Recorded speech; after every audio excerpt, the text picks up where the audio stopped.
Good day, I am Jairuss Leensel, a third-year student from Section HCD. I would be demonstrating the following pork fabrication techniques such as trimming, denuding, seam cutting, boning, deskinning, and pork trussing. I would also be doing a porchetta or roasted pork belly for my final presentation.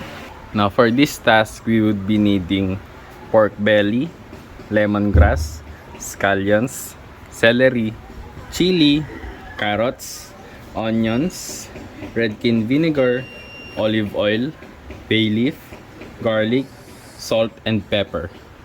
The equipment that we would be using are chef's knife, boning knife, shears, measuring cups, measuring spoons, butcher's twine, and in place of a red chopping board, I used a sanitized and thoroughly cleaned white and blue chopping board.